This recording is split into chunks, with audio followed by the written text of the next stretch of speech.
it's Patrick Hutzel from intensivecarehotline.com with another quick tip for families in intensive care. So one of our readers has their husband in ICU, and she sends an email and she's asking the following questions. My husband hasn't awakened since the intensive care team discontinued the Propofol. He is now on dialysis permanently, and they have done an MRI scan to check the brain bleed. When will he wake up?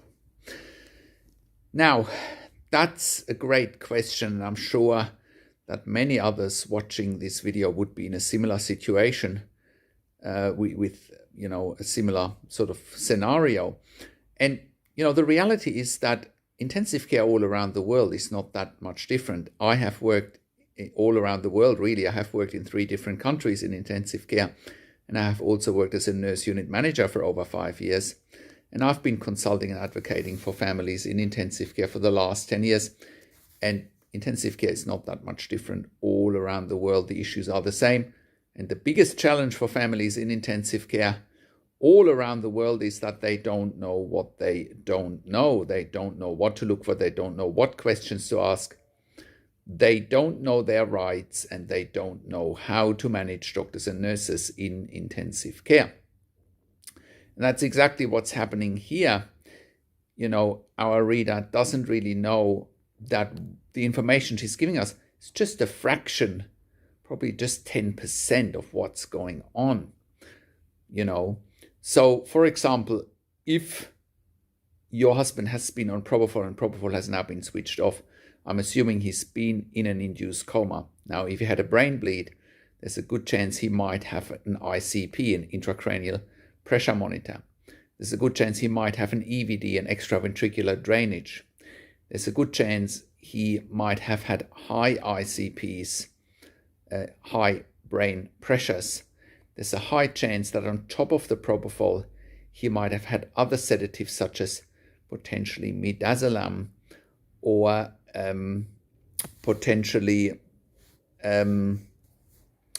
phenobarbital to manage any high pressures in the brain. There's also a high chance your husband would have been or still is on morphine or fentanyl, right? So then there's a high chance that your husband might be on Keppra phenytoin to prevent seizures, right?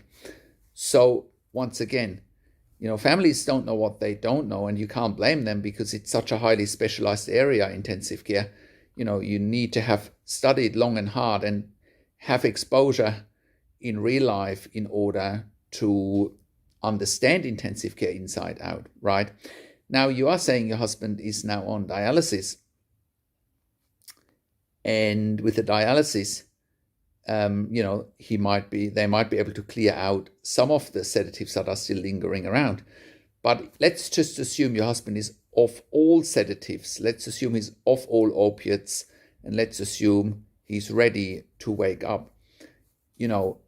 Patients in intensive care sometimes don't wake up for many days or many weeks, even if they don't have a brain injury. Now, in your husband's case, he does have a brain injury, right? So you can assume that it takes even longer.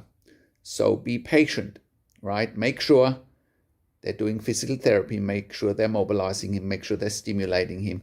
That's assuming he's stable enough. That's assuming he doesn't have any other fractures that would potentially prevent him from mobilizing, right? So, the devil is in the detail, and then also obviously some of it also depends on what does the result of the MRI scan show. But, if your husband isn't waking up, it's probably a combination of being on sedatives, being in an induced coma, and having opiates, as well as having a brain bleed, as well as potentially having kidney failure. And therefore, sedatives and opiates might not be excreted properly, and it takes time. So I hope that helps you understand what is really going on.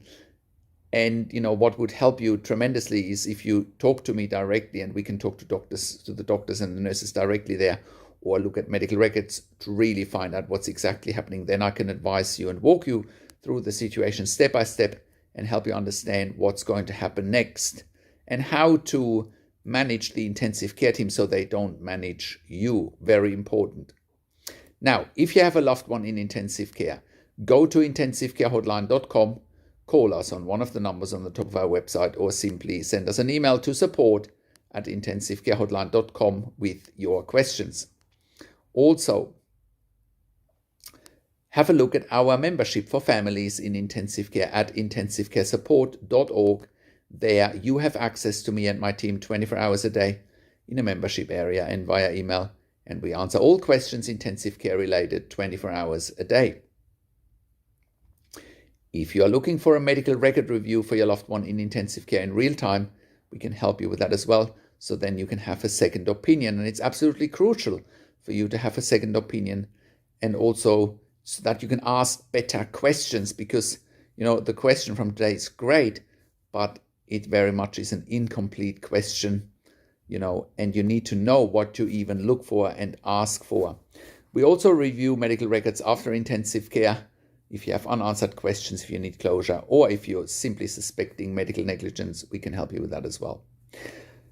Now, subscribe to my YouTube channel for regular updates for families in intensive care. Click the like button, click the notification bell, share the video with your friends and families, and comment below what you want to see next, or what questions and insights you have from this video. Thanks for watching. This is Patrick Hutzel from intensivecarehotline.com, and I'll talk to you in a few days. Take care.